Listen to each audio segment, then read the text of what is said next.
was 6'1" and 300 pounds. He laughed at me. 7 other recruiters laughed at me. I walked in the recruiter's office and he looked at me and he said, "You're fat and you're black." I came back 3 months later, 106 pounds lighter. I think the most important decision you're probably going to make is who you surround yourself with, because you become like the people you surround yourself with. I will only hire someone to work for me if I could see myself working for them. If you want it bad enough, you find a way. If you don't want it bad enough, you find an excuse. Get back to work. It's time to get back to work. Stop hearing yourself talk. Get off the podcast. Don't be on social media too much. Cut out all the noise. Get back to the mental lab. Confidence and fear both require believing in something that hasn't happened yet. At a certain point, you have to consider that you're choosing to be afraid. The distance that we can shrink between wanting to do something or thinking something should be done and it being done is a direct indication of our personal power in our lives. If you could just find a thing and work hard at that thing, you'll realize through that thing that you can get good at anything with time and effort. You don't get discipline from an external source. You have to get it from you. That's what self-discipline is. You get it from yourself. You get it from you. If you're 20s, do all of that. Work day and night. Do as many things, learn as much as you can, fail as often as possible. That's the time to put in the hard work.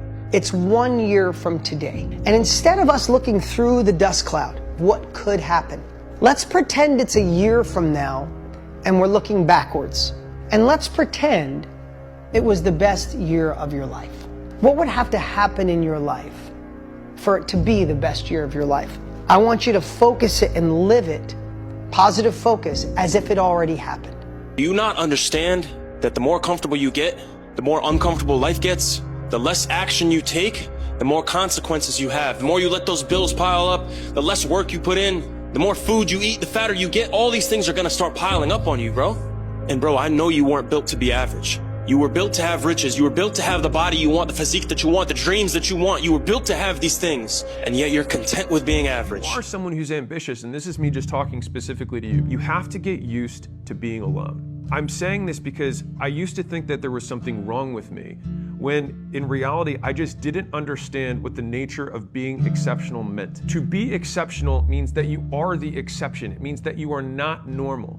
And so it's normal for normal people to find you abnormal if you do things that are not normal. I had plenty of friends who were like, I want to be an NFL player. I want to be a really rich tech entrepreneur. I want to be a touring musician, right? And they had these goals, but I'm like, dude, I see you just playing Fortnite 4 hours a day and you practice guitar once a week. Like, do you really want that? Or do you just like saying it because it makes you feel good? Realizing that I thought most people actually made no sense. They say they had these goals, but they took no action. And they called me work obsessed and they would tell me I should take time off. And they're like, hey, you're not as cool anymore. You're not hanging out with the boys. Like, why aren't you participating in the fantasy league? Why aren't you watching football on Sunday with us? But the thing is that like, I needed that Sunday because I had to prep workouts. I had to prep the music list for the next day. I had to run billing. And I looked at that football game and I was like, 1 year from today, will I remember this football game?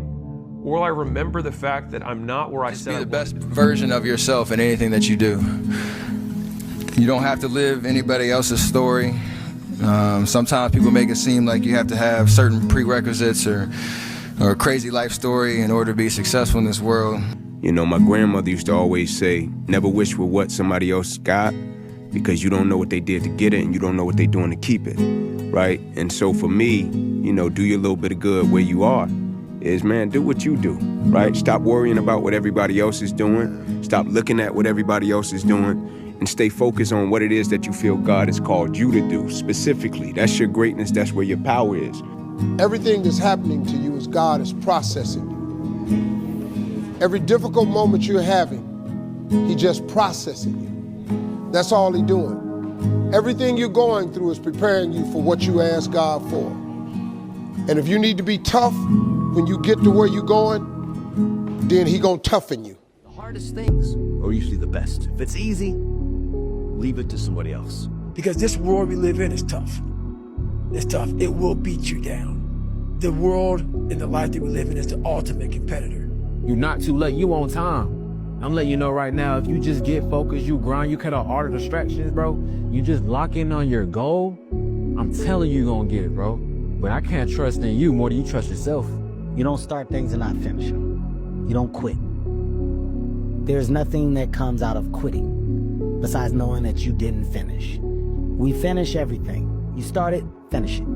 If you're gonna do it to try and be the best. Not be better than other people, be the best for you. If you don't have the mindset that you're the best ever, you've failed already. You have no fucking idea how great you really are. Because you are using such minimal. It's actually kind of interesting that a lot of these tech guys and tech people, they pretend physicality doesn't matter and they make all this money and they own Facebook and Amazon and whatever. But eventually they end up doing MMA like Zuckerberg or taking testosterone replacement like Jeff Bezos. It gets to a point where you finally must accept the reality that your physicality and your mentality as a man are linked, and you cannot be happy and strong in your mind if you are weak in your body. You need to have a strong body to have a strong mind as a man. There's no way to escape it. And that's one of the reasons why I preach so much about training, learning to fight, get in the gym, get bigger, get stronger.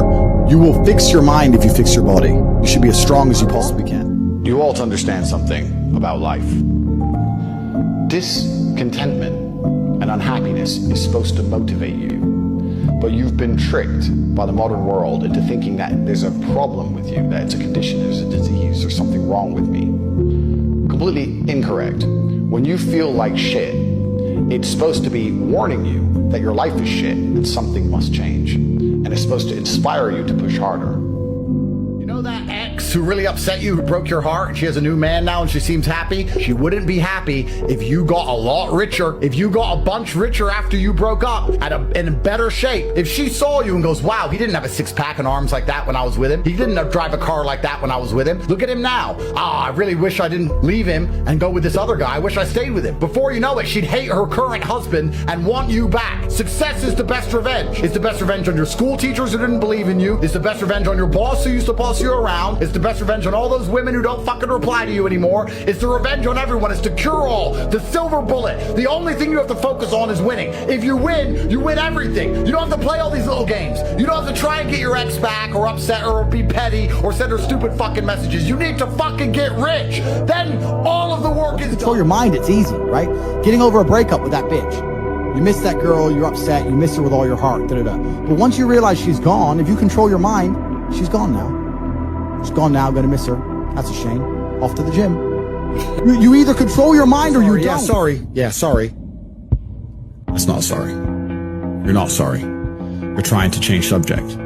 Trying to cop out. They say, forgive and don't forget. I think this is my father's way of saying it. You should never forget wrongdoings. I don't believe that people do serious wrong to you on accident. I think when people do serious wrong to you, it's usually calculated. They perhaps don't care about the consequences or what you're going to do. It's beautiful how the world and the universe works. And in the end, God rewards those who are true to their hearts. Beg and say, please forgive me. But the reality is, we don't want the man that forgives us. We want the man that says, you had your chance. It's been a pleasure. I wish you the best. People say, oh, what do you do if she doesn't respect you? I'll tell you what you do. You don't hit her. You don't emotionally abuse her. You fucking leave. You fucking leave.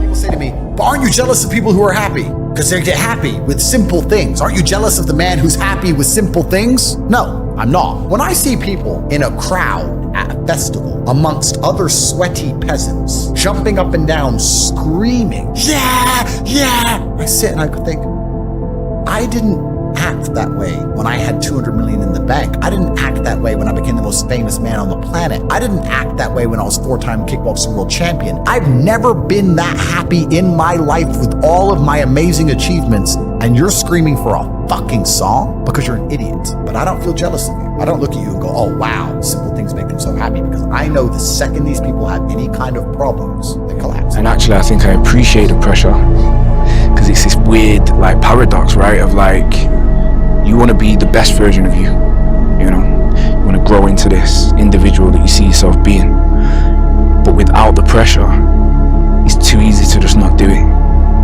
You know, I'm running off not much sleep today. I've been to the gym, I've been boxing, But the pressure of knowing I've got this, and I've got the things I've got coming next, means that I'll keep rolling. Keeps you sharp. Yeah, if I didn't have them things, I'd have for sure laid in bed today. There's a bodybuilder called Chris Bumstead, and he was sat in that seat yesterday. 6-time Mr. Olympia. He's kind of the Arnold of our era. Okay. And a good friend. And he had, for a very long time, I think for almost all his career, his caption was "Pressure is a privilege." It is, yeah. I've honestly, bro, I've done things in my career that I had no idea. A time and a place for the chaos, which is the come up. I think on the come up, there's like a glass ceiling that you're gonna have to break through, and by hook or crook, you gotta get through it. So the beginning 10 years of my career was chaos. I'm still putting things back together and in the correct place, like now. And then I actually put on my Instagram story the other day that balance is the answer to the majority of your questions. And what I mean by that is, like you say, you can go over into chaos where you're becoming like a workaholic to get away from the sort of the darkness, or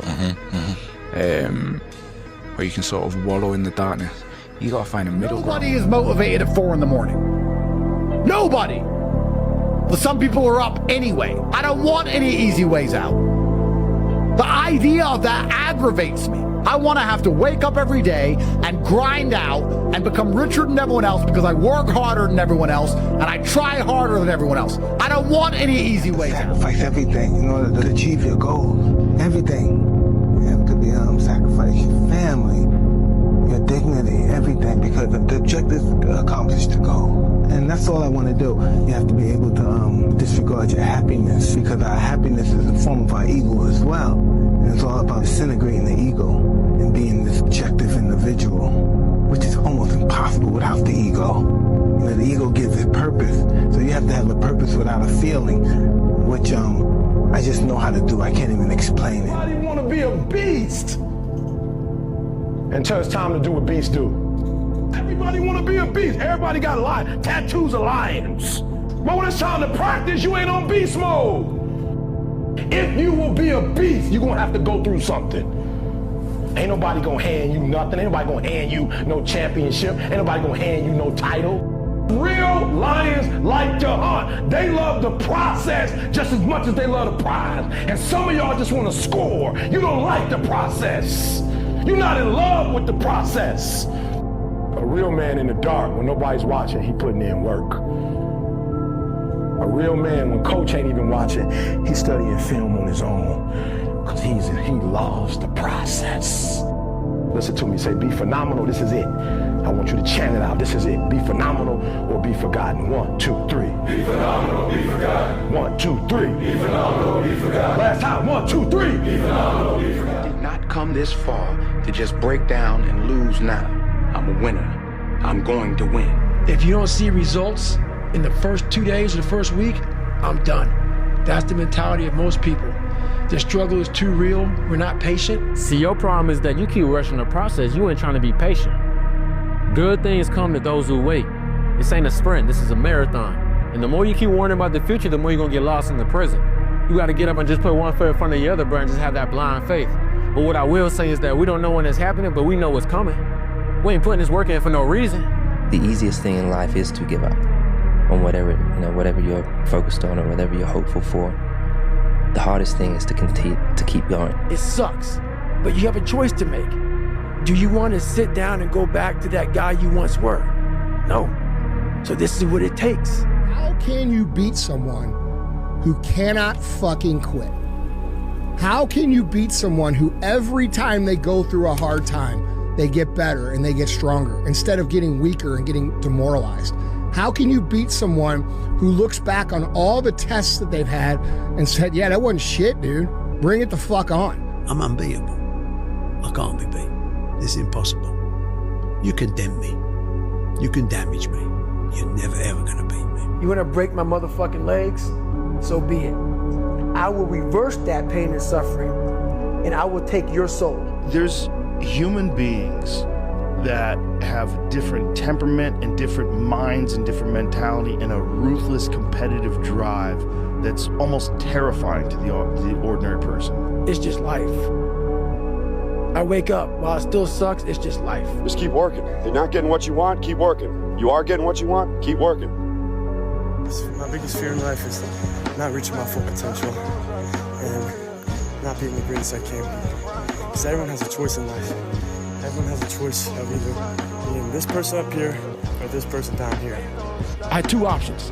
To either be that 300-pound guy who sprayed for cockroaches and made $1,000 a month, and at 24 years old, knowing when I'm 50 fucking years old, I can reflect on this and think about what guy I never became, or I can totally just sack it up and fail and fail and fail until I succeed.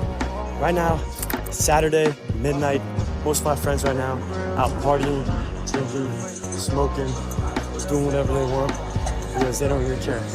Let me tell you something, homie. These women ain't going nowhere. These clubs, these parties, all this shit ain't going nowhere. It's grind season, homie. It's not about today. It's about the future. You do the work now. Do the work now. And all of the shit that you could ever want to do for your family, your kids, your loved ones, it's all going to be on a whole nother stratosphere.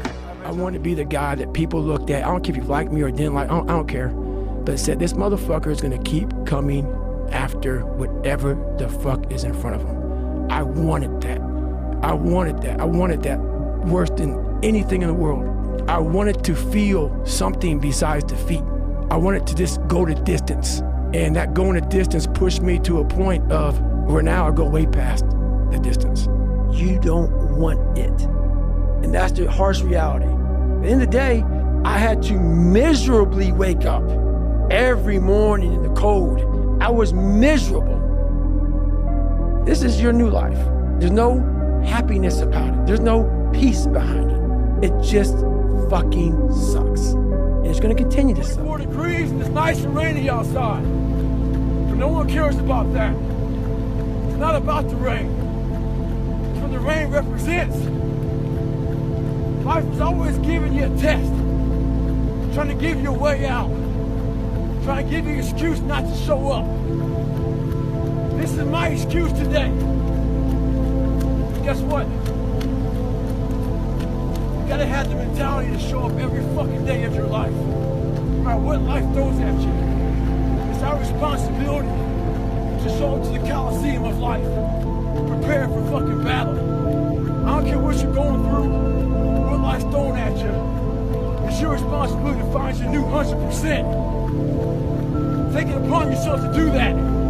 Stay home. Don't worry, guys. Bad things are gonna happen. They're gonna come. You have nothing to worry about. There will be a day you wake up and somebody you love has died. And you can be sad that day. Why waste a perfectly good day being sad when sad days are guaranteed to come? Set up a schedule and just do the work.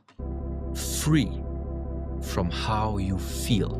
Because also feelings sometimes, you wake up one day, you feel this way, you wake up the next day, you feel another way. It's just not helpful to base your structure or your goal on how you feel. You stick to what you put there on paper. And this struggling of, there are still so many distractions every day coming up. No, but you stick to the plan. You stick to your plan to do what you have committed yourself to. And at the same time, you don't do the things you already know are not good. Waste your life.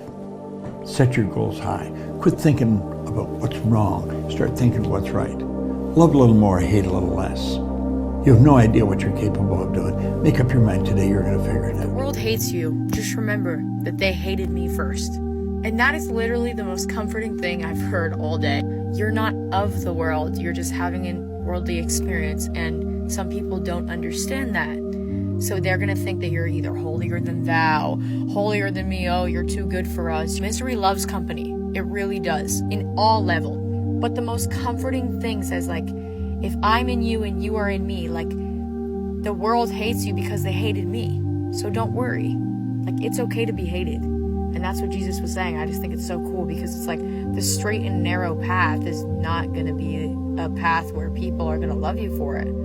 Your path is going to convict people of how they should be living instead. And I'm not perfect. I'm such a work in progress, dude. If you saw how much I cuss like a sailor I love him for that. Trying to keep us safe, trying to keep us happy, you know? I know you could be more, but you're enough already. And even if you just stay where you are, I'll be right there next to you. You're going to be great, but you don't need to be great. Regardless of what happens, I'm right here next to you no matter what. Everybody needs a love like that. Everybody needs somebody. God has already prepared the way for you. Your only job, you're doing too much right now. Your only job is to believe. Step in. Know that it has already been done for you. God has already prepared the way. So you don't have to know how you're gonna get there and work tirelessly on running on fumes, staying busy, figuring out how you're gonna get there. You believe. Why would God ever give you a calling that you weren't capable of bringing to fruition? Just to mess with you? That's not the God I know. The God I know keeps his promises. The God I know sets you out on a crazy journey, and it's gonna get crazy, but you're gonna do it.